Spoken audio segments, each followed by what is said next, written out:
G'day travellers, and welcome back to the channel and to my Egypt Top 5, where I'll be counting down my top 5 locations and sites in the land of the pharaohs.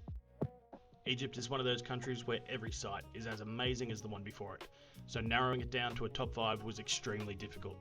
I genuinely enjoyed everywhere I visited, but ultimately, this is what I settled on. So let's kick it off with number 5.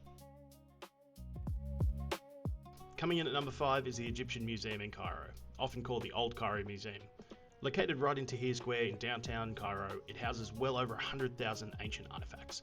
Now, many would argue that the new Grand Egyptian Museum, or GEM, is bigger and better, and while I don't necessarily disagree, the old museum has an old-timey charm that I really connected with. The GEM is new and shiny and carefully curated, but the old museum feels like a dusty library full of hidden treasures. It perfectly evokes that golden era of early archaeologists and treasure hunters. Walking through its halls makes you feel like you've stepped right into the 1999 cinematic masterpiece The Mummy, starring Brendan Fraser and Rachel Weisz. It's chaotic, it's packed to the rafters with history, and it's absolutely brilliant.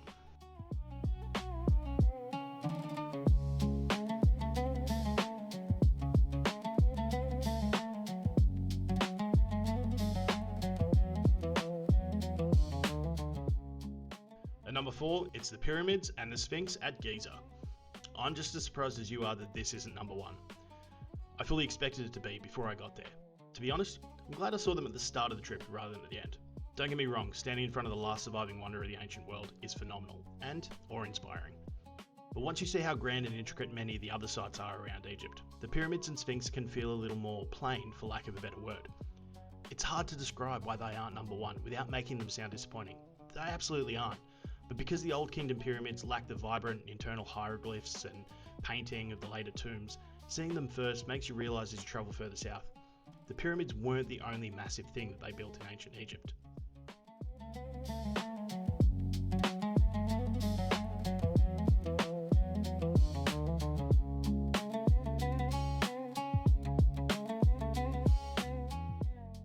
At number 3, it's the East Bank of Luxor. It might seem like cheating to include an entire half of a city as a single site, but Luxor is widely considered to be the world's largest open-air museum due to the sheer density of archaeological wonders. The East Bank is the city side of the Nile, and its two main heavyweights are Karnak Temple and Luxor Temple. Both of these complexes are truly massive in scale. We're talking enormous pillars, towering obelisks, and temple walls covered in perfectly carved hieroglyphs. The Hypostyle Hall at Karnak alone has 134 gigantic stone columns. Best of all, you can still see the original coloured paint on many of these carvings, despite them being exposed to the elements for thousands of years. Where the pyramids stand as a mystery of how did they build that, these colossal temples make you understand that the ancient Egyptians were true masters of architecture.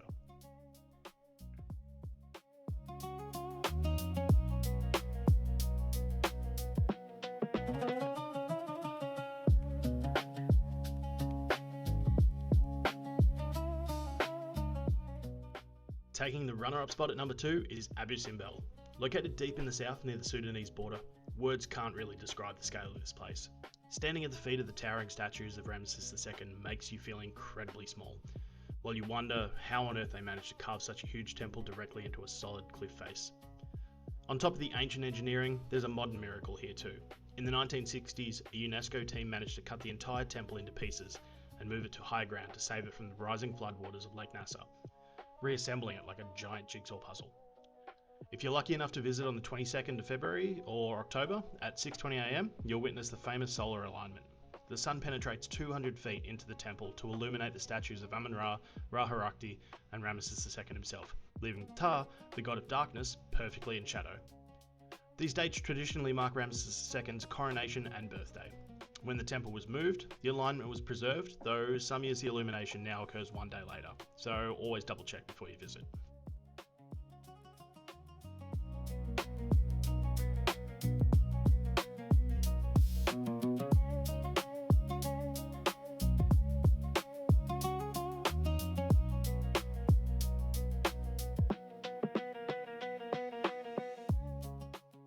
And my number 1 spot goes to the West Bank of Luxor.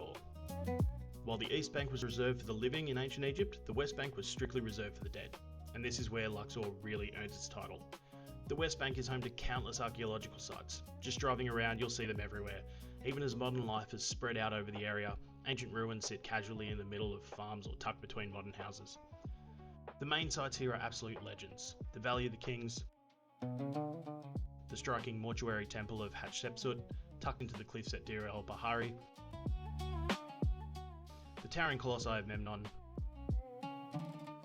Habu Temple, and Deir el-Medina, the ancient workers' village. I could have spent weeks exploring the West Bank alone, and if I ever get back to Egypt, that's exactly what I plan on doing. The sheer amount of sites here, plus their immense historical significance, is what easily makes it number one for me.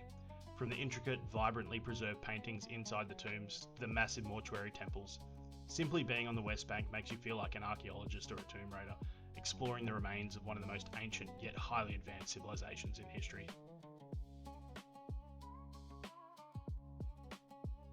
So there you have it, my Egypt top 5. If you've been to Egypt, let me know down in the comments what your top 5 was. I'd love to see if yours matches mine. Or, if you're currently planning a trip, let me know what you're most excited to see. If you enjoyed the video, hit the like button and subscribe to the channel for more travel guides and cinematic tours. Until next time, happy travels.